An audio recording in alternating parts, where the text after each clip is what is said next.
Nous sommes pour cette nouvelle version du webinaire Métagénopolis en compagnie donc de Julienne Nazar du CRNH en Rhône-Alpes et de Joël Doré de Métagénopolis Michaelis à INRAE. Voilà. Bonjour. Bonjour à tous. Donc, comme d'habitude, sur ces webinaires, le format, c'est qu'en fait, vous n'hésitez pas à écrire vos questions dans la capsule de chat. Donc, voilà, mettez vos questions ici. Moi, je dirai les questions, je couperai la parole à nos intervenants pour leur permettre de vous répondre. On va faire un maximum pour répondre à toutes les questions, bien évidemment. Mais bon, c'est moi qui vais faire un petit peu le juge de paix pour laisser le temps à nos présentateurs de dérouler, mais aussi permettre de répondre à un maximum de choses. Voilà. Donc, je vous rappelle que voilà, je suis Alexandre Cavezza, directeur de Métagénopolis à INRAE. Métagénopolis est donc une structure qui analyse le microbiote et nous regardons l'impact de ce microbiote ses applications dans deux domaines, la santé et la nutrition. Donc, je laisse la parole à Juliane pour se présenter. Bonjour, donc moi je suis Juliane Nazar, je suis maître de conférence à l'Université Lyon 1 en physiologie de la nutrition. Et puis donc je dirige le centre de recherche en nutrition humaine Rhône-Alpes, vous voyez le logo, le CRNH Rhône-Alpes. Donc les centres de recherche, c'est des centres de recherche publics, il y a 4 CRNH en France. Et donc, celui de Lyon est plus particulièrement spécialisé sur les études qui vont s'intéresser au lien entre la santé, l'alimentation, mais aussi l'activité physique, la sédentarité. Et donc, les centres de recherche nutrition humaine, c'est des éléments publics dont les tutelles sont l'INRAE, l'INSERM, les hôpitaux et les universités. Et donc, on mène des recherches, on va faire des tests chez les sujets, des volontaires sains ou des patients. On va regarder comment l'alimentation ou certains traitements, certains médicaments, certains modes de prise en charge vont modifier l'alimentation des gens et leur nutrition et leur santé, comprendre à la fois comment se développent les pathologies et comment aussi on peut essayer de soit les prévenir, soit les prendre en charge avec différents types d'interventions. Voilà. Donc on va faire des prélèvements sanguins, respiratoires, des questionnaires, et puis on va voir un petit peu comment on modifie les comportements et la santé des gens en jouant sur leur mode de vie. Très bien, merci Juliane. Joël, est-il bien Joël Doré, donc je suis directeur de recherche INRAE. Je travaille pour la recherche au sein de l'Institut Michaelis Microbiologie de l'alimentation au service de la santé à Jouy-en-Josas, et je suis également directeur scientifique de Métagénopolis, cette structure financée dans le cadre du Grand Emprunt que Alexandre Cavezza a présenté.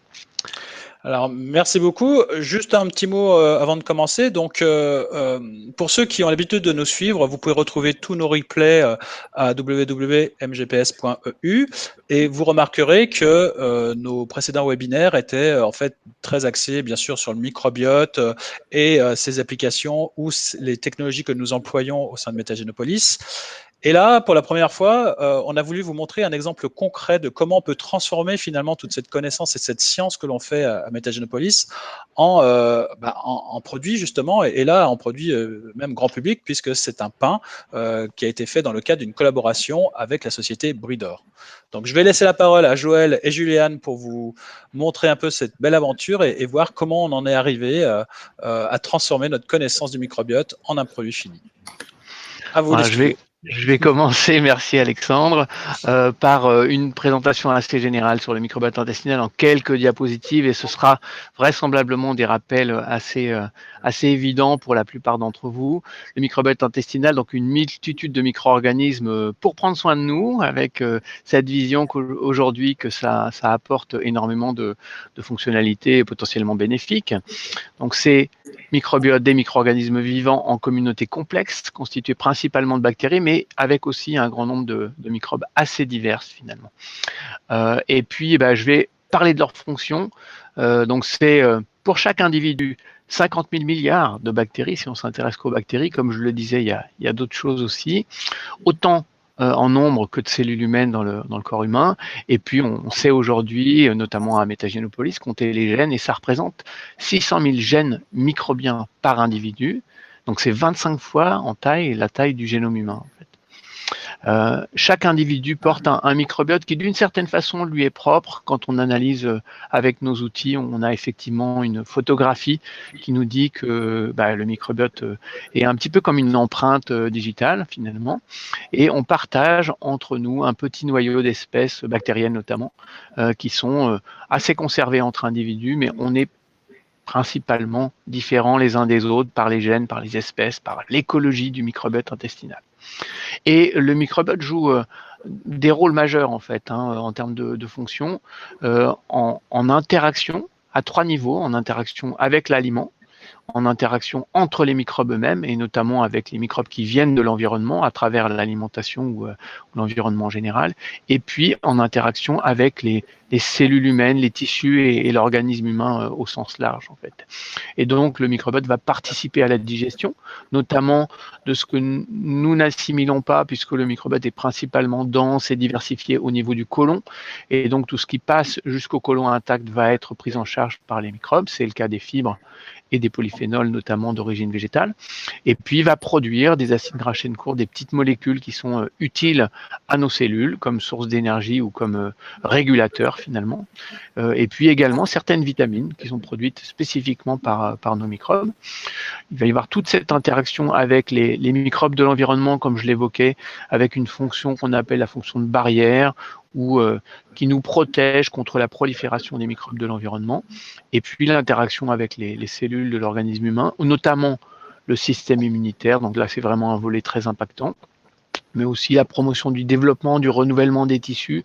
Et puis, ça veut dire en fait que le rôle du microbiote s'exprime pas seulement au niveau intestinal, mais bien au-delà.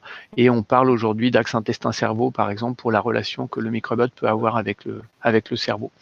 Donc c'est notre écosystème intérieur, mais c'est une partie de nous-mêmes. En fait, on est microbien, on est écosystème, on est symbiose, et on est composé de ces divers micro-organismes qui sont essentiels au bon fonctionnement de l'organisme lui-même. La diversité dans ce contexte est vraiment fondamentale pour le maintien de l'équilibre.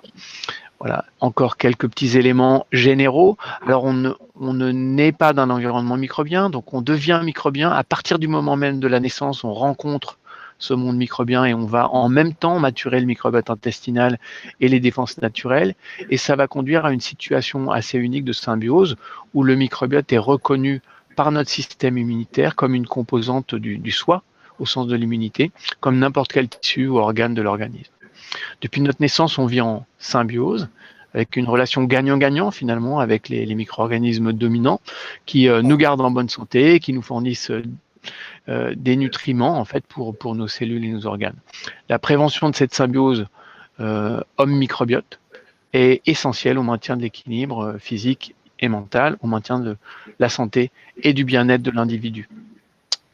Alors que se passe-t-il si la symbiose homme-microbe est altérée? Est-ce que le microbiote intestinal a un effet sur notre santé? On a pendant longtemps déjà une trentaine d'années parlé de dysbiose, en pensant initialement que c'était vraiment quelque chose qu'on allait décrire au niveau purement microbiote. En fait, aujourd'hui, on sait que la relation symbiotique homme-microbe ou hôte microbiote peut s'altérer. Et à ce moment-là, on a non seulement une altération du microbiote, de la diversité bactérienne notamment, mais avec potentiellement aussi de la place libérée pour des bactéries pathogènes, mais aussi très souvent une augmentation de la perméabilité intestinale, de la barrière intestinale au sens large qui est altérée, avec un état inflammatoire qui peut s'installer et qu'on connaît aujourd'hui dans un grand nombre de maladies chroniques.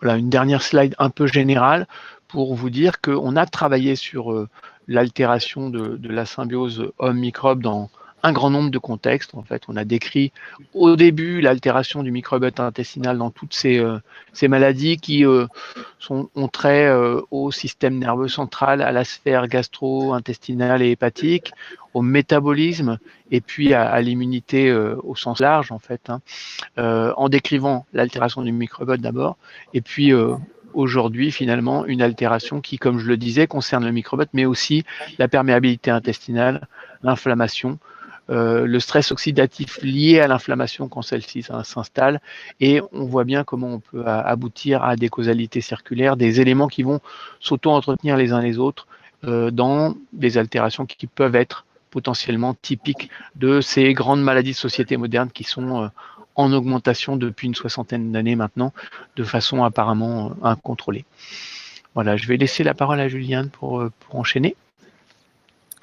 Donc, comme on vient de le voir, on sait que donc, les maladies métaboliques, et notamment parmi toutes les pathologies qui viennent d'être citées, nous, on s'intéresse plus particulièrement aux maladies métaboliques, notamment aux risques cardiométaboliques, qui englobent un petit peu tous les risques associés au développement des maladies cardiovasculaires et du diabète, qui, on le sait, sont fortement liés au mode de vie, et notamment à l'obésité, et qui vont être des causes majeures de mortalité avec les cancers. Donc, parmi les facteurs de risque de ces maladies cardiométaboliques, il y en a plusieurs, donc certains que l'on connaît bien. Donc, on parle de l'adiposité, qui correspond à la masse grasse qu'on va avoir, et pas seulement la quantité de masse grasse que l'on va avoir sur l'organisme, mais notamment sa localisation, et principalement quand elle est au niveau abdominal. On va aussi avoir des dyslipidémies, des altérations du métabolisme lipidique, et puis la résistance à l'insuline, excusez-moi, qui va donc être aussi une altération de la régulation de notre glycémie, qui peut aussi être un facteur de risque de développement des diabètes. Et donc, ces différents facteurs de risque, on le sait, ont été montrés dans des études qui notamment ont été menées par l'équipe de Joël, comme étant associés à une plus faible richesse microbienne. C'est-à-dire qu'on va se rendre compte qu'on va avoir des personnes qui vont développer, qui vont présenter ces différentes altérations métaboliques, et qu'on aura en parallèle une faible richesse du microbiote. Donc, ce qui nous met un peu à la puce à l'oreille à réfléchir aux interactions entre ces différents paramètres.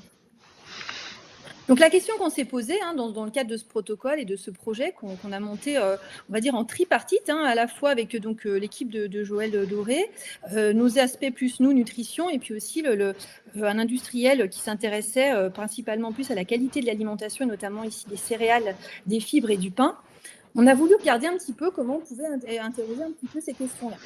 Donc, ce qu'on sait aussi, c'est que, comme je vous l'ai dit, ces maladies métaboliques, elles sont fortement liées à notre mode de vie. Donc, le mode de vie, ça inclut principalement l'alimentation, mais aussi l'activité physique et la sédentarité. Et l'alimentation, c'est aussi un point et un levier majeur et, on va dire, facilement activable pour pouvoir modifier notre santé. Donc, ce qu'on sait aussi, c'est que, alors, en France et partout dans les pays occidentaux, on a un déficit de notre prise, de notre consommation de fibres. La consommation de fibres recommandée est on aimerait autour de 25 à 30 grammes par jour, et on est bien en dessous, en fait, dans la population générale.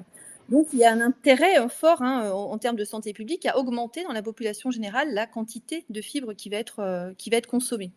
Et puis, ce qu'on se rend compte aussi, c'est que quand on parle de il y a des études qui ont été menées, notamment aussi, encore une fois, par les équipes de Joël et de ses collègues, qui montraient que sur certains types de prise en charge et de régimes que l'on peut proposer à certaines personnes, quand on va mettre en place un régime qui va avoir une grande quantité de fibres, qui va permettre d'augmenter la quantité de fibres de l'alimentation, on va voir qu'on va pouvoir potentiellement restaurer cette richesse du microbiote intestinal et lui donner aussi une certaine stabilité.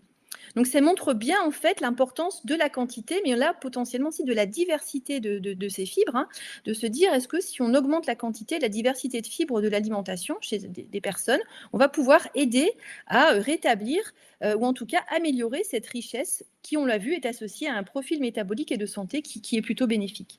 Juliane, excuse-moi de t'interrompre, une question peut-être générale pour ceux qui ne connaissent pas.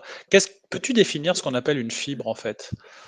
Alors, la fibre, ce sont des... Alors, je crois qu'on a mis de mémoire, on a mis une diapo juste après. Voilà. Ah bah parfait. La fibre, en fait, ce sont des éléments qui vont provenir de l'alimentation, principalement dans les fruits, les légumes, les produits céréaliers, les féculents, certains féculents, et qui vont être utilisés, donc ils ne vont pas être digérés au niveau de l'intestin, dans les premières phases de digestion de notre tractus intestinal, mais qui vont être ensuite utilisés par les micro-organismes au niveau du côlon. Donc, ils vont être métabolisés, principalement fermentés, et qui vont donc produire, de par cette interaction entre les fibres et puis le microbiote intestinal, on va avoir une production de petits métabolites qui vont avoir différents effets qu'on appelle signaux. Ils vont aller interagir avec l'intestin, avec le côlon, mais pas que. Ils vont aussi être intégrés dans la circulation sanguine et aller interagir avec le cerveau, avec les tissus, le foie, beaucoup de choses. On découvre de plus en plus d'ailleurs d'action de ces petits métabolites du microbiote et qui vont donc avoir via cet effet un impact intéressant sur la santé. Du coup, une question qui en découle, c'est effectivement, c'est marqué, c'est souligné qu'il faut consommer plus de fibres. Mais du coup, la question est comment augmenter dans le temps la consommation de fibres? Parce que visiblement, si on augmente trop vite peut-être la consommation de fibres ou si on en consomme trop dans un temps court, ça peut aller avec des, on va dire, des effets secondaires comme des flatulences, par exemple. Quelle est ta remarque là-dessus? Est-ce qu'il y a une recommandation ou en fait, voilà, il vaut mieux? La recommandation, donc qui est d'aller autour de 25 à 30 grammes par jour de fibres, cette quantité-là, elle n'est pas normalement sur des personnes qui ne souffrent pas de pathologie spécifique intestinale, elle ne va pas être associée à des effets secondaires spécifiques. C'est sûr que les personnes qui vont changer leur alimentation du jour au lendemain, vont avoir peut-être de manière transitoire, une modification, ils vont sentir des modifications au niveau de leur, tolérance, on va dire, mais c'est pas quelque chose qui va forcément sur des quantités, on va dire, encore physiologiques et les quantités recommandées. On n'est pas sur des impacts qui vont perturber de manière défavorable, on va dire, la qualité de vie des personnes. Mmh. Donc Un petit complément de mon côté, ouais. Je pense que je suis tout à fait d'accord avec ce que vient de dire Juliane. Et en même temps, les fibres sont pas toutes identiques en fait. Et on a effectivement parmi les composés de type fibre des choses qui sont très très rapidement fermentescibles par les bactéries et qui vont du coup au niveau du début du côlon être prises en charge de façon un peu flash par le microbiote et potentiellement conduire à la production de gaz de fermentation en fait. Et donc voilà, toutes fibres ne sont pas égales de ce point de vue-là. On peut avoir effectivement des soucis. Donc probablement, si on veut se donner comme objectif de doper sa consommation de fibres, il faut vraiment jouer sur la richesse et la diversité dont on parle ici, et puis aller progressivement également, quoi. Très bien, merci. Alors, on va continuer. Donc, pour enchaîner donc sur cette introduction, comme je vous le disais, donc la question qu'on s'est posée, pour répondre un petit peu à plusieurs objectifs, c'est une collaboration. Ce projet, c'est une collaboration qui nous a permis un peu de croiser nos expertises et d'aller chercher des questions qui étaient un peu des preuves de concept dont se posait nous en tant que scientifiques, de savoir quel était le lien sur cette diversité et si de jouer sur cette diversité de fibres pouvait avoir un impact positif sur le microbiote et sur la santé. Et puis de voir aussi si c'était faisable d'arriver à mettre en place un produit qui pouvait répondre à ces exigences, ou en tout cas à ces attentes que nous, on avait un peu en termes de preuve de concept d'un effet physiologique de la diversité des fibres. Donc, l'objectif a été d'augmenter à la fois la quantité et la diversité des fibres. Donc, on s'est intéressé à une population de sujets qu'on appelle à risque métabolique, c'est-à-dire c'est des personnes qui présentent un tour de taille un peu élevé, donc une obésité abdominale un petit peu élevée, parce que c'est des personnes qui ne sont pas encore patientes, qui ne sont pas encore des malades, mais qui sont plus à risque de développer ces futures pathologies. Donc, on a essayé de se focaliser sur cette population de personnes et d'élaborer un produit qui nous permettrait d'aller tester cette hypothèse. Donc, c'est un pain qui a été élaboré qui contenait des fibres en plus grande quantité, mais aussi, vous allez voir, une diversité spécifique. Et on a voulu voir si d'augmenter à la fois la quantité et la diversité des fibres d'alimentation des personnes, en leur demandant de consommer un pain enrichi en fibres sur une période assez importante, voir si cet effet pouvait avoir à la fois un effet sur la richesse du microbiote, et puis en parallèle, si ça modifiait ou pas le profil du risque cardiométabolique.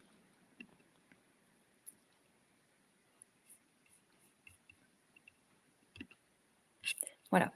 Donc, pour ce faire, on a donc travaillé ensemble avec les 3 équipes de Métagénopolis, de Bridor et du CRNH pour donc développer un pain. Alors, ça a été, nous, on s'est un petit peu inclus dans l'étude pour les aspects cliniques, un petit peu après plusieurs années de travail qui avaient été réalisées par les équipes de Métagénopolis et de Bridor pour pouvoir développer et choisir en fait le mix de fibres qui serait optimum. Alors, l'idée, c'était d'aller sur la diversité, donc de pouvoir choisir des fibres qu'on ne trouve pas forcément ensemble dans un même produit d'habitude et qui permettaient justement d'augmenter le potentiel chez les sujets, d'augmenter leur diversité de fibres par rapport à une alimentation qui peut être un petit peu certaines fois classique ou moins diversifiée. Donc deux pains. Excuse-moi, Juliane, justement, par rapport à une question qui est posée, et pour les gens qui nous écoutent, existe-t-il une liste de toutes ces fibres et où on peut les trouver dans l'alimentation pour voilà, aider les gens à manger de la manière la plus diversifiée possible pour avoir un maximum de fibres diverses?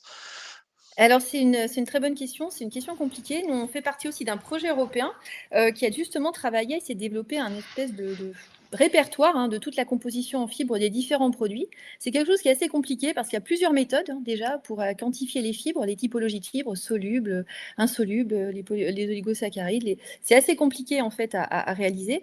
Et donc, il existe des tables qui sont des publications qui commencent à le faire, mais plus on avance, plus on caractérise, plus on peut augmenter un peu les connaissances dans le cadre de ce répertoire qui permettent de voir un petit peu les grandes familles de fibres.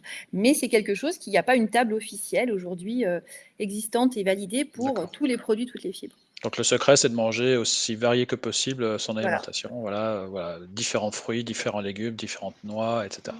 Voilà, j'allais ajouter effectivement que les microbes voient effectivement les fibres, quoi. Ils voient pas arriver de la carotte ou de la betterave.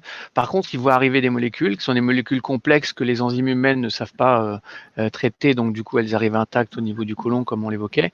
Et potentiellement, chaque type de molécule, en fait, donc c'est de la cellulose, c'est l'amidon résistant, c'est les hémicelluloses, c'est les pectines, par exemple, qui sont apportés par les fruits et légumes. Chaque type de fibre va représenter une niche écologique particulière pour des bactéries qui sont un peu spécialisées pour faire ça. Il faut une vingtaine d'enzymes différentes pour dégrader la cellulose, qui est un polymère très simple en fait en termes de structure chimique. Donc voilà, on pense que ça c'est une niche écologique particulière. Et donc l'image que donnait Alexandre est assez bonne, c'est-à-dire que c'est plutôt en diversifiant les types de fruits et légumes qu'on va amener dans notre alimentation qu'on va effectivement indirectement diversifier les types moléculaires de fibres que l'on va donner à nos microbes.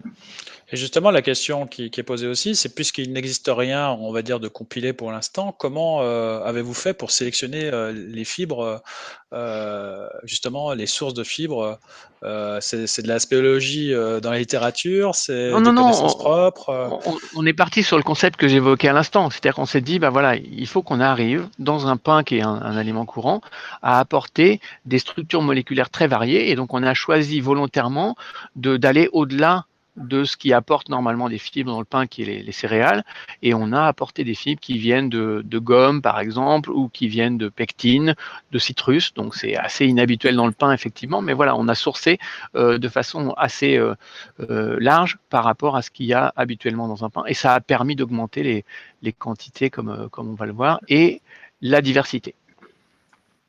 Très bien, merci. Donc pour tester ces pains, on a donc réalisé une étude clinique.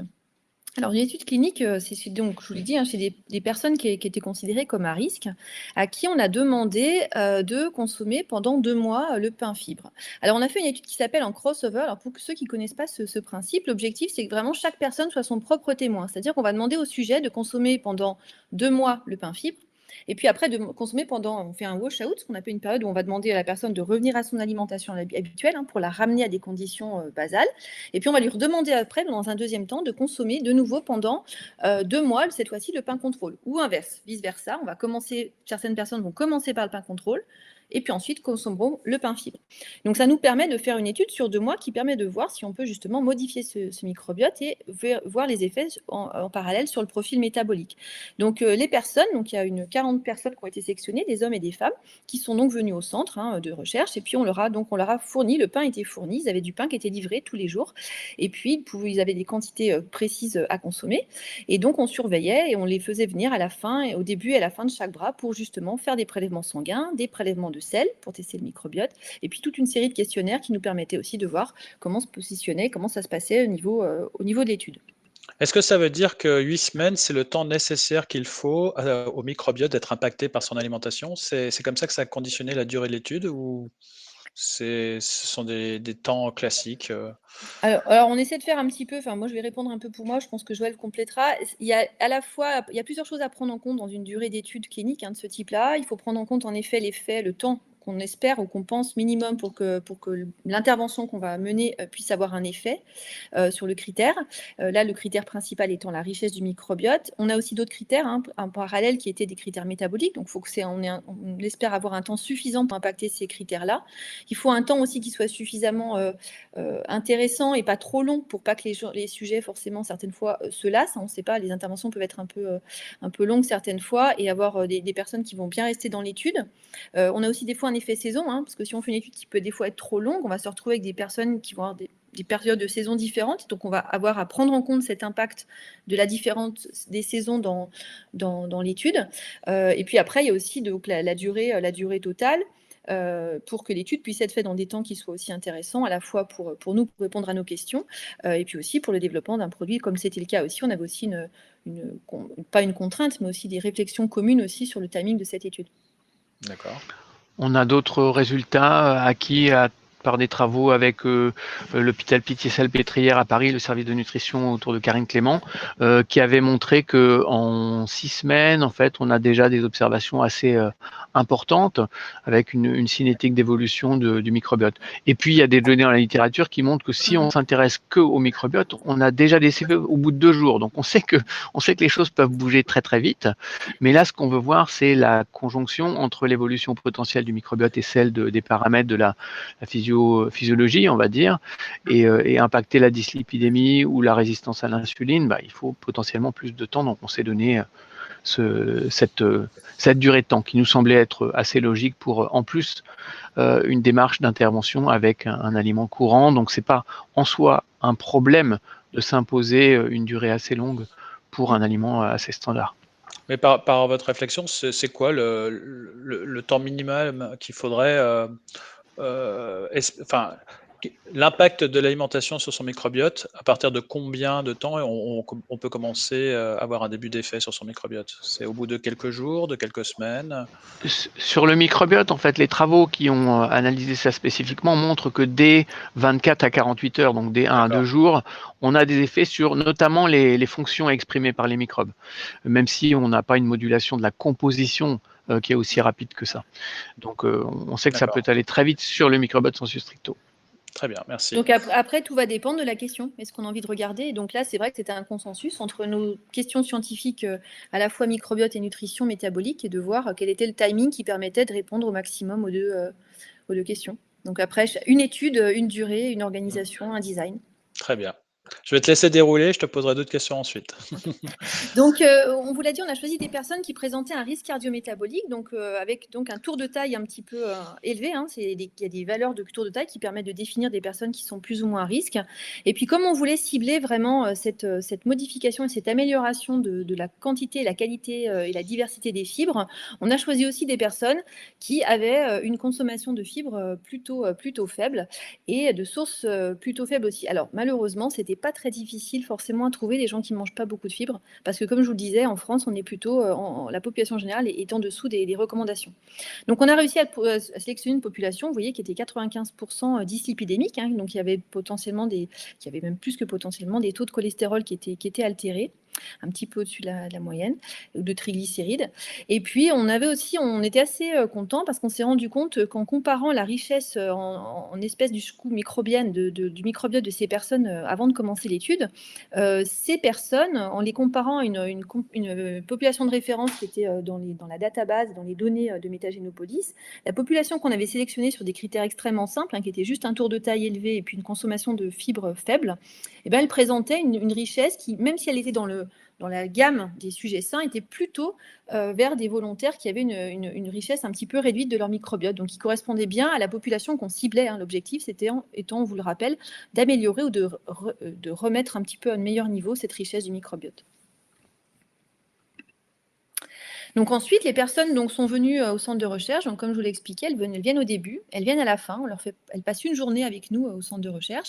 Donc, c'est une journée où elles vont voir plein de monde. Elles vont voir des infirmières, des médecins, des diététiciens, des étudiants qui vont leur poser beaucoup de questions sur leur compliance, sur justement aussi toute la tolérance digestive. Est-ce qu'elles ont aimé ou pas aimé le produit? Est-ce qu'il y a eu des effets sur leur alimentation? On va leur demander ce qu'elles ont mangé. Est-ce qu'elles ont changé ou pas leur alimentation? Ce qui va nous permettre de vérifier aussi qu'on est bien sur un effet qui est propre au produit test que l'on ingère et pas à d'autres potentielles modifications de leur environnement. On va prendre évidemment on va faire aussi des prises de sang qui vont nous permettre de suivre leur glycémie, leur insuline, donc tout ce qui est profil métabolique et aussi lipidique, de regarder des paramètres d'inflammation. Et puis, on va aussi évidemment prendre les paramètres anthropométriques pour voir si on a des modifications de la composition corporelle. Donc là, en parallèle, il y avait des prélèvements de sels qui étaient réalisés, qui étaient envoyés en directement à Métagénopolis pour qu'ils puissent, eux, s'occuper de faire toutes les analyses autour de métagénomie. Alors, plusieurs questions à ce stade. Tu as parlé donc d'une population de référence à partir de laquelle nous avons pu comparer les volontaires. Tu peux en dire un peu plus sur cette population de référence dans la database justement de Métagénopolis, peut-être Joël, hein? À Ouais, Joël quoi a elle peut-être. correspond? Quelles sont ses caractéristiques? Voilà, est-ce qu'il y a une sorte d'étalon de population? Alors, en fait, on a des milliers de profils métagénomiques en base de données. La population de référence la plus classique dans ce qu'on utilise, nous, c'est une population qui avait été intégrée dans le cadre d'un projet européen, un des premiers projets européens, en fait, assez leader sur le domaine du microbiote intestinal, qui était le projet METAHIT pour métagénomique du tube digestif humain, un projet donc coordonné par Métagénopolis. Et dans ce contexte-là, ce qu'on a pu générer, c'est cette vision de la distribution en nombre d'individus en fonction du microbiote intestinal. Donc on a vraiment ces courbes de distribution sont bien connues maintenant. On sait qu'il y a une petite fraction de population qui a un microbiote plutôt pas très riche et une fraction de population avec un microbiote très très riche. Et quand on s'adresse à une population cardiométabolisme, en fait, surpoids, obésité. À ce moment-là, on a plus souvent une distribution qui est franchement bimodale avec un groupe de population à microbiote appauvri qui se sépare nettement du groupe de population à microbiote riche. On avait des choses qui étaient assez semblables à ça et comme l'évoquait Juliane, on avait une tendance à avoir une population à microbiote plus pauvre qui était plus importante que dans la distribution de la population habituelle. Très bien. Une autre question, mais cette question, on peut la retrouver dans nos précédents webinaires. Hein, c'est une question un peu technique. Qu'appelle-t-on les MSP dans la technologie d'analyse métagénomique, justement? Ouais, ça fait référence, je pense que je vais en parler dans la diapositive suivante en fait, mais ça fait référence aux espèces.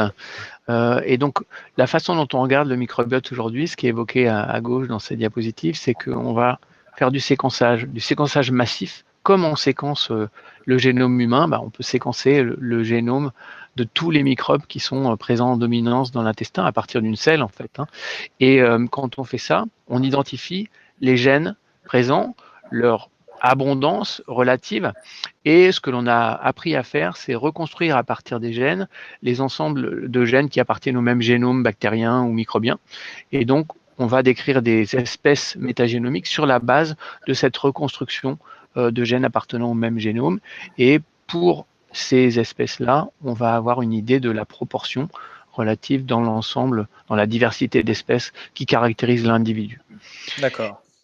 Et une des questions qu'on s'était posées effectivement dans ce contexte-là, c'était est-ce qu'on va être capable d'impacter la richesse en gènes et en espèces du microbiote intestinal en apportant cette grande diversité de microbiotes. C'était même le critère principal sur lequel on était parti. Et donc, si j'enchaîne, en fait, un peu de déception de ce côté-là, dans la mesure où ce qu'on a pu montrer, c'est qu'il y a une évolution du microbiote intestinal des volontaires au cours de l'étude, mais pas de modification significative au sens mathématique ou statistique du terme, du nombre d'espèces microbiennes ou du nombre de gènes quand on regarde en avant-après le pain multifibre, MF ici est pour multifibre, et le pain contrôle.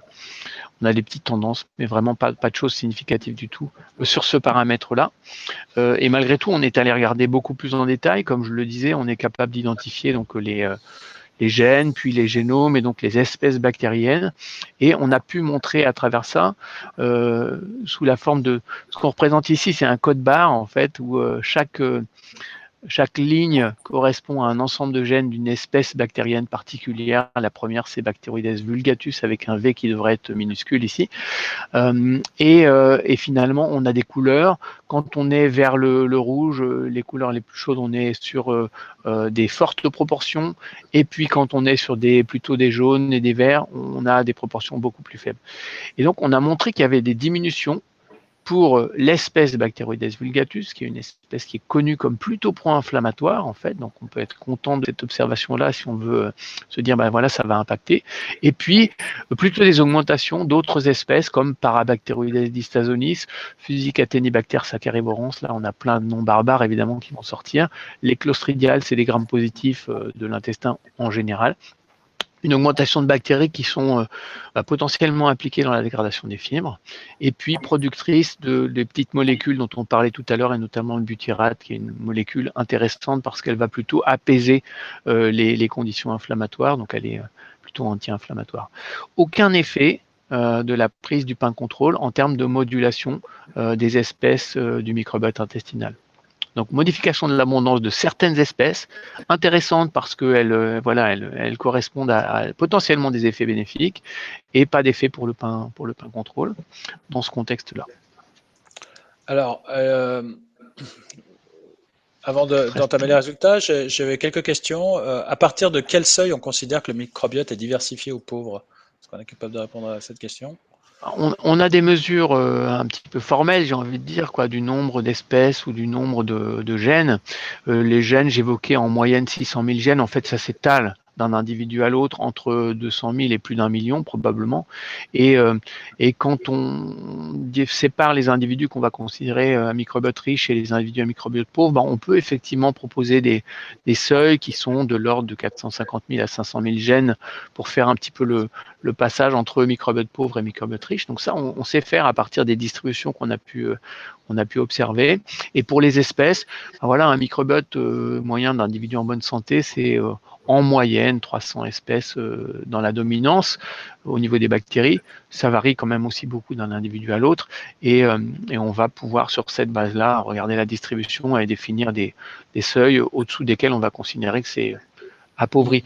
Pour l'instant, on n'est pas à un stade où il y a une application ou une applicabilité en médecine, potentiellement parce que les méthodes ont besoin d'être traduites en outils, et ça n'existe pas encore aujourd'hui. Mais on a quand même cette vision que ça peut devenir un outil pour le clinicien dans un avenir assez proche. Très bien. Et justement, est-ce qu'on a une idée du pourcentage à peu près de la population qui a un microbiote appauvri? Oui, donc ça, on a pu le décrire à travers nos courbes de distribution dont je parlais tout à l'heure. En population générale, on a déjà 10% à peu près de la population qu'on va considérer comme ayant un microbiote appauvri. Et puis, si on zoome un petit peu sur le surpoids ou l'obésité, comme on le faisait ici, on passe rapidement à 25 à 30% de la population avec un microbiote appauvri, dans le surpoids et l'obésité modérée. Et puis dans l'obésité sévère, avec des indices de masse corporelle autour de 40 ou plus, à ce moment-là, on observe que c'est 75% de la population qui va avoir un microbiote franchement appauvri. Donc ce paramètre de richesse du microbiote, il accompagne un petit peu la sévérité dans le contexte des maladies cardio-métaboliques. Et on a la même observation dans le contexte des maladies hépatiques, entre la stéatose, le début d'inflammation, la cirrhose et les conditions sévères. On a cette perte de richesse et cette augmentation de la proportion de population qui est concernée par le microbiote appauvri. D'accord. Et une dernière question avant d'avancer. Donc, sur les effets qui étaient un peu décevants là, sur cette première partie, est-ce que c'est pas dû justement parce qu'on n'a peut-être pas choisi les bonnes fibres, ou parce que peut-être on aurait pu associer des probiotiques ou d'autres choses avec ces fibres qui auraient augmenté cet effet? Enfin, avez-vous une explication sur, par rapport à l'hypothèse de départ, pourquoi ça n'a pas donné Oui, ce que l'on voit, c'est qu'on va stimuler quand même des bactéries qui sont productrices d'enzymes de dégradation des fibres. Donc on est assez confiant qu'on a cette modulation, et probablement cette modulation, elle s'accompagne de modulation fonctionnelle, même si c'est des choses qu'on explore encore aujourd'hui en fait, sur ce protocole, pour être sûr d'avoir bien couvert tous les possibles. On regarde aussi quelles sont les petites molécules qui sont produites par le microbiote intestinal aujourd'hui, et donc et une partie va passer dans le sang et donc va nourrir l'ensemble de l'organisme. Ce faisant, en même temps, on est sur de la caractérisation des proportions relatives, et voilà, peut-être que notre pari était un peu osé, on ne s'attend pas nécessairement à complètement remanier le microbiote intestinal. Notre attendu, c'était que si on augmente les fibres, on va augmenter non seulement les bactéries qui sont impliquées dans la dégradation des fibres, mais qu'en dégradant les fibres, elles vont nourrir finalement une richesse et une diversité du microbiote intestinal, au-delà de seulement celles qui sont les bactéries qui dégradent les fibres. Donc, on n'a pas atteint cet objectif-là. C'est pas forcément complètement étonnant. Il y a des travaux sur spécifiquement les fibres et le microbiote qui montrent que si on stimule l'apport de fibres avec une seule fibre, un seul type moléculaire, quelquefois ça peut même réduire la diversité parce qu'on va stimuler de façon exacerbée la bactérie ou les quelques microbes qui sont capables de dégrader cette fibre-là en particulier. Donc bon, voilà, c'est la recherche. Très bien, merci. Et oui, juste pour compléter sur la première question, sur justement l'intérêt peut-être en médecine, c'est aussi pour ça qu'on est intéressé par les résultats aussi de trouver des biomarqueurs qui soient simples, qui peuvent être justement là, on avait pris le tour de taille, la quantité de fibres, la typologie des fibres qui étaient consommées, de voir comment on peut, avec des biomarqueurs simples, les mettre en relation de cette richesse intestinale qui nous permettrait d'avoir un petit peu des biomarqueurs précoces, de déterminer déjà les populations potentiellement qui pourraient présenter cette richesse un peu diminuée, qui pourrait donner un peu une indication aussi pour les praticiens pour augmenter ou permettre aux gens, leur donner des conseils pour augmenter cette diversité du microbiote. Parfait, je vous laisse dérouler.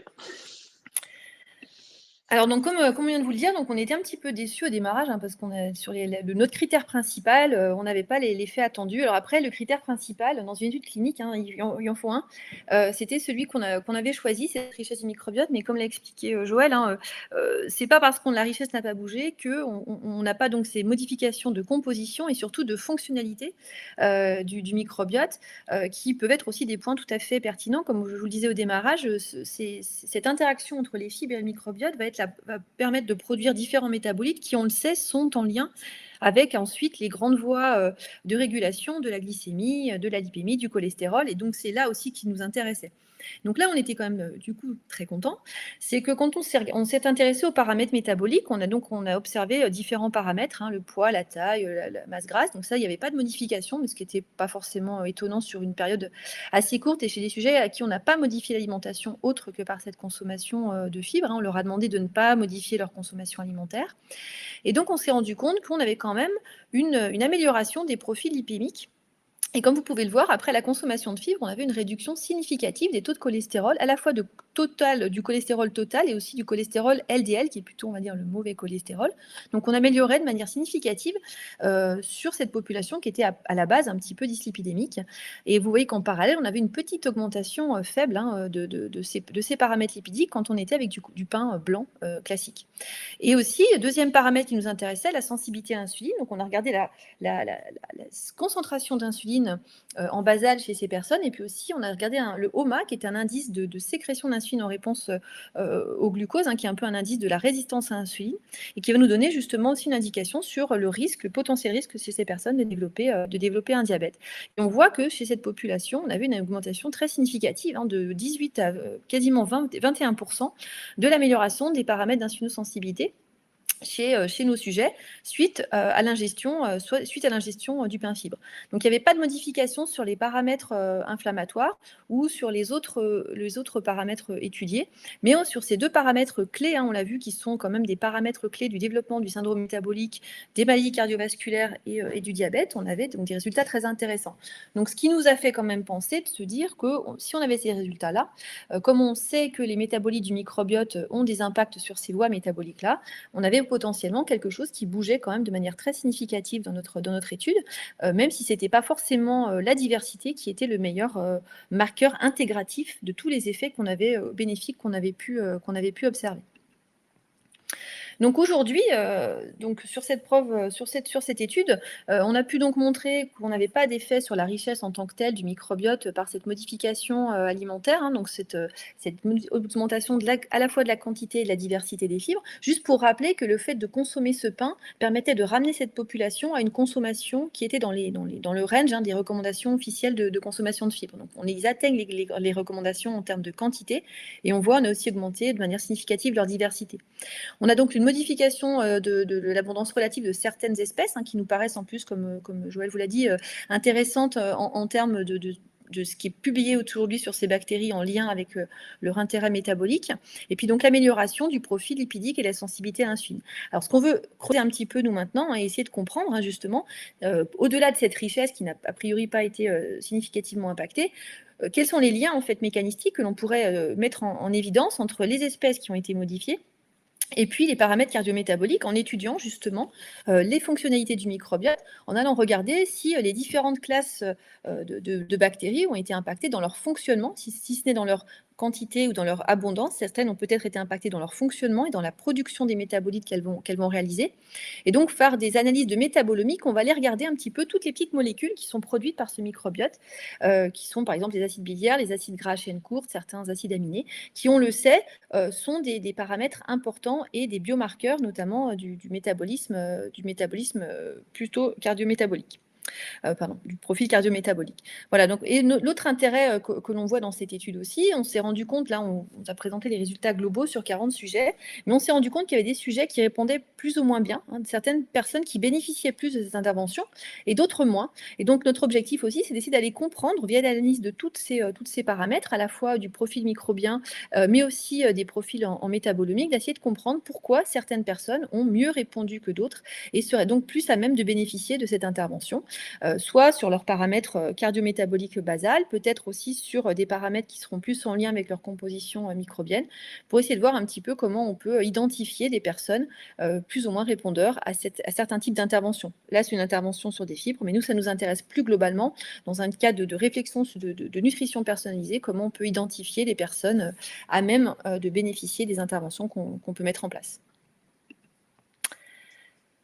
Donc, écoutez, on voudrait déjà, nous tous les deux, je pense, remercier toutes nos équipes qui nous ont aidés à faire cette étude. Évidemment, la société aussi Bridor qui nous a soutenus dans cette démarche et aussi par la fabrication du pain.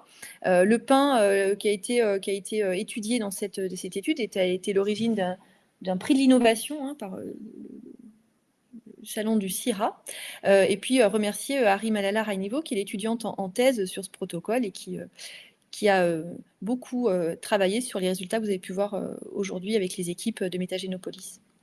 Et qui nous écoute. Et qui nous écoute et qui nous dira. Merci beaucoup. Alors, j'ai plein de questions parce que je ne vous ai pas voulu trop vous interrompre quand même.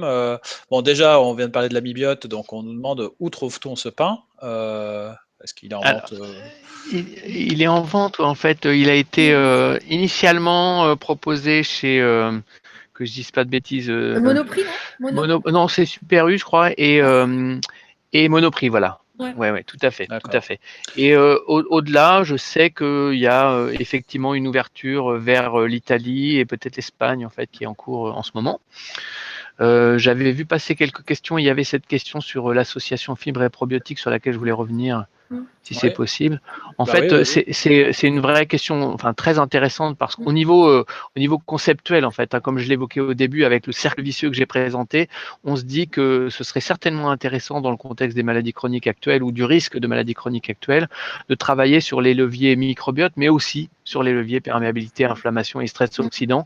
Et ce genre de combinaison, en fait, entre fibres et polyphénols, par exemple, ou fibres et probiotiques, permettrait effectivement d'agir à différents leviers en même temps et donc potentiellement d'avoir un effet préventif par la nutrition beaucoup plus fort que seulement en agissant sur un seul des leviers. Justement, oui, vas-y, Julien. Dans le cadre d'un autre projet donc de l'ANR, qui est financé au CRNH par l'ANR, donc l'Agence nationale de la recherche, on travaille avec plusieurs équipes québécoises et belges, justement sur une autre type d'intervention. Donc aussi, Joël est partenaire aussi de ce projet sur les aspects microbiotes, où on va donc fournir aux volontaires, cette fois-ci toujours des sujets à risque, des produits qui combinent plusieurs ingrédients potentiels d'intérêt, notamment ces polyphénols, différents types de fibres, un choix d'acides gras aussi qui a été sélectionné pour justement essayer d'avoir une coaction de ces différents aliments et éléments bioactifs sur l'inflammation de bas grade et aussi sur le microbiote. Très bien, c'était une des questions justement s'il y avait d'autres études de ce type sur d'autres types d'aliments comme polyphénol, etc. Donc tu viens d'y répondre. J'ai envie de dire aussi que nous avons copublié le régime alimentaire méditerranéen qui a aussi un impact sur le microbiote, qui est aussi une autre façon de voir l'impact de l'alimentation sur le microbiote. Donc oui, il y a des études qui fleurissent, moi à ma connaissance, vous confirmez sur le microbiote? Oui, bien sûr, voilà. Tout à fait.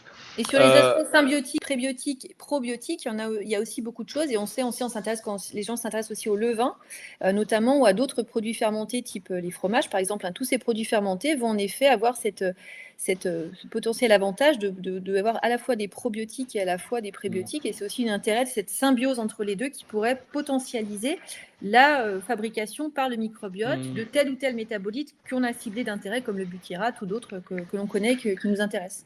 Et le kéfir, il y a des études sur le kéfir qui fait beaucoup parler de lui Pas beaucoup de travaux scientifiques. Il y a une étude qui était plutôt entreprise par des collègues qui s'intéressent au lien intestin-cerveau.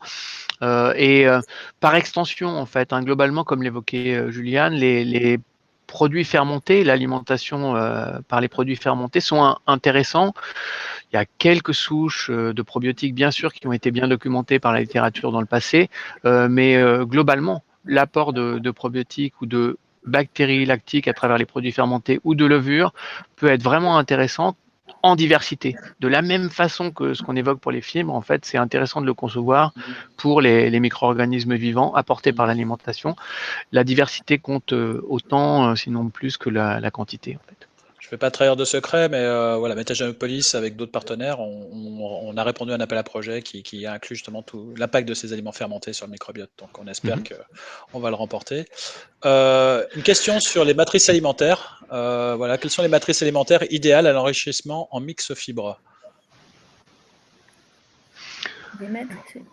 Je sais pas dire, si ce n'est que le pain était un choix facile, et on pourrait imaginer que tout ce qui est biscuits et autres, les céréales du petit déjeuner, par exemple, si on veut partir sur des terrains de l'alimentation facile à doper en fibres, en sont évidemment. Le côté matrice alimentaire est aussi impactant par le fait qu'il y a une interaction finalement entre les effets bénéfiques qu'on peut avoir et la façon dont on les apporte ou les présente dans l'alimentation. Donc là, en l'occurrence, on a, comme je l'évoquais, on a sourcé des sources de fibres très variées, y compris des choses qui ne sont pas classiques dans le pain, sans nécessairement travailler la matrice alimentaire. Donc on est plutôt sur de l'apport de composés de type fibre un petit peu purifiés, quoi. Après, nous pourrons être sur plusieurs projets avec différents types de matrices. On a notamment des projets biscuits, on a eu des projets sur les yaourts, on a des projets, juste là c'était sur le pain, des fois c'est des boissons. Il y a quand même vraiment à prendre en compte cette histoire de matrice, c'est très important, parce que par exemple quand on a développé ici le pain, la quantité de fibres qu'on a voulu mettre dans le pain était quand même quelque chose, un levier technologique assez important. Et dans tous les projets, type le projet NR qu'on a aujourd'hui, la partie développement du produit en tant que tel au démarrage, elle peut prendre des fois quasiment autant de temps que l'étude clinique, parce qu'il y a des vraies contraintes pour arriver à conserver. On pense à des produits bioactifs, des ingrédients bioactifs, mais pour qu'ils restent bioactifs et qu'ils restent efficaces au sein d'une matrice alimentaire, ça demande quand même une certaine technicité, et de justement une collaboration sur les différentes équipes, aussi en food science et en process, que nous, on n'a pas forcément. Nous, on va leur dire, on veut le produit miracle, là, on veut mettre tout ça dedans, et puis nous, on se rend compte ensuite qu'une fois que ça cuit, que ça se mélange avec le gras, avec l'autre, voilà, les polyphénols, ils ne font pas exactement ce qu'on veut, les fibres ne vont pas aller exactement où on veut. Donc, c'est des points qui sont très importants dans un projet ou dans un développement, en tout cas, à prendre en compte, et qui peut expliquer certaines fois que certains produits qui, sur le papier, vont contenir exactement ce qu'il faut, ne vont pas forcément avoir, une fois consommés, des effets théoriques qu'on aurait pu extrapoler sur leur composition. D'où l'importance d'une alimentation variée, voilà, parce qu'effectivement, il ne faudrait pas donner l'impression qu'on va pouvoir peut-être un jour faire un aliment miracle qui va contenir tous les nutriments essentiels. Voilà. Justement, une question un petit peu rigolote, mais quand même qui est pour moi assez intéressante en termes de sens. C'est effectivement les recommandations sont à peu près, je crois que c'est, tu l'as dit tout à l'heure, 27 grammes par jour de fibres, quelque chose de ce type. Mais par rapport à ce regard sur l'histoire de l'homme depuis la préhistoire et notre changement drastique de notre alimentation qui s'est appauvri considérablement en fruits et légumes, voilà, est-ce qu'on peut ces recommandations, elles viennent d'où? Est-ce qu'on ne peut pas se dire qu'elles sont peut-être un peu faibles finalement par rapport à d'où on vient? Est-ce que vous avez du recul là-dessus? Comment ça a été calculé? D'où ça vient par rapport à notre histoire? Très souvent, les recommandations, elles viennent des liens qui ont été mis en place, notamment sur la base d'études épidémiologiques, où on voit à quel moment on a des paramètres de santé qui vont s'altérer par rapport en lien avec des consommations en parallèle.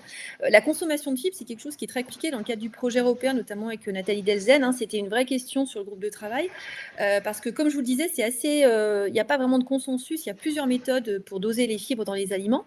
Et puis le doser les fibres dans un aliment justement cru ou même cuit ou avant de consommation ne va pas donner forcément une indication sur la biodisponibilité de ces fibres finalement à chaque fois. Donc on se retrouve certaines fois, on pense même qu'il y a des sous-estimations des quantités de fibres qu'on consomme, et potentiellement aussi, du coup, comme les études ont sous-estimé dans leur consommation, peut-être des sous-estimations des besoins. Donc, cette évaluation de la quantité de fibres consommées, elle va être souvent rapportée via des enquêtes alimentaires qui, on sait, sont des outils qui ne sont pas parfaits.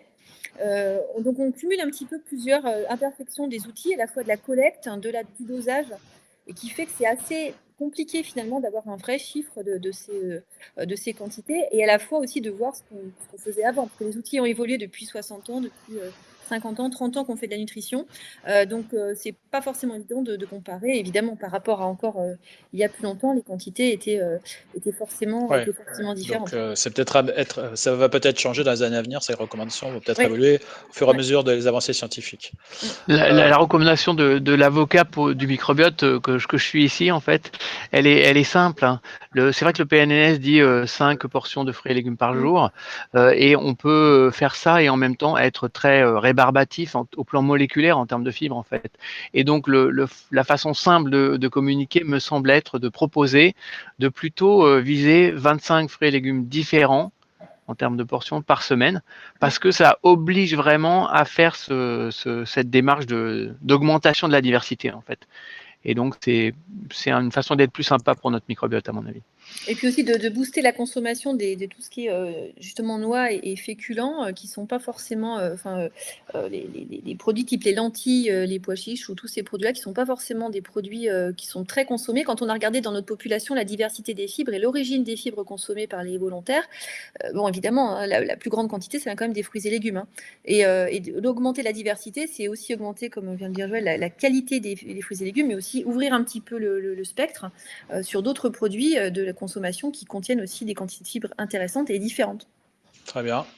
Une autre question à propos du calcium, visiblement. Il y a des études qui sont sorties sur l'impact du calcium sur la santé, ou plutôt sur le microbiote. Est-ce que vous avez des choses à dire là-dessus?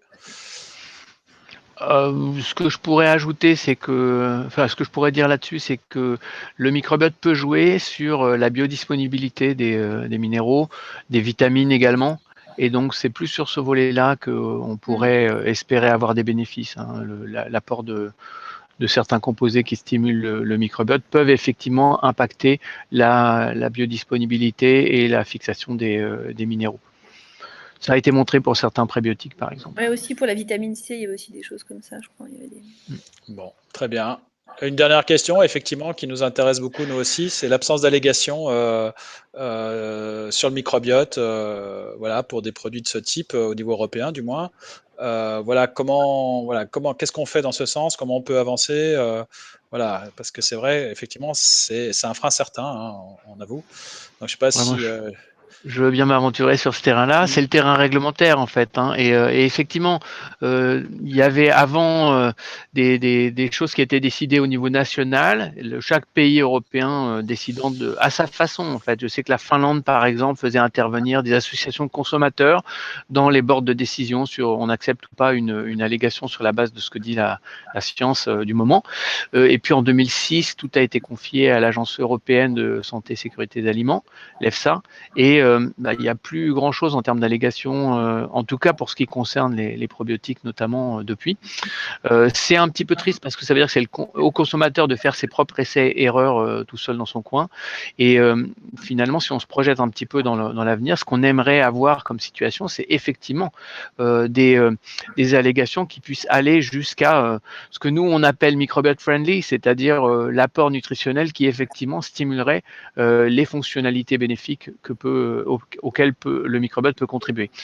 On n'en est pas là, mais c'est une démarche intéressante à pousser à la fois de notre côté académique, j'ai envie de dire, mais aussi à travers un partenariat large assez large d'industriels en fait, qui sont un petit peu tous concernés par cette situation. Et la difficulté aussi, mais c'est le microbiote, mais c'est pas que dans l'alimentation en général, c'est qu'on va souvent faire bouger plusieurs petits boutons, on va dire, un petit peu de microbiote, un petit peu du cholestérol, un petit peu de glycémie, un petit peu, et que certaines fois les allégations et l'organisation comme c'était fait étaient sur une indication très précise. Et on se retrouve avec des produits alimentaires qui vont peut-être pas forcément répondre exactement strictement à une des un des points, mais qui vont avoir un effet quand même intéressant de manière plus globale sur un facteur, sur un pool de facteurs de risque. Et c'est vrai que c'est pas forcément évident de caractériser l'impact de l'alimentation. Donc la difficulté de caractérisation amène aussi la difficulté ensuite pour pouvoir communiquer et faire des allégations claires sur un système qui est très forcément rigide pour être vérifié. Très bien, nous arrivons à la fin. Donc, juste quelques slides pour vous donner voilà, les quelques réseaux sociaux sur lesquels nous sommes. N'hésitez pas à faire un tour sur notre site internet pour voir le replay de cette présentation et celle d'avant. Hein. On en a à peu près une dizaine. Voilà, on est présent sur LinkedIn, Twitter. Je vous remets mon adresse mail ainsi que celle de Karine. Voilà, donc n'hésitez pas, si vous avez des questions complémentaires sur ce webinaire, contactez-moi, je retransférerai à Juliane et à Joël. Si vous avez envie de faire un projet de ce type-là ou un autre avec le microbiote, on serait ravis d'en discuter avec vous. Voilà, il ne me reste plus qu'à remercier Joël et Juliane pour leur temps et vous dire à une prochaine. Merci, au revoir à tous, bonne journée, bon week-end. Merci, bonne journée. Merci, au revoir. Au revoir.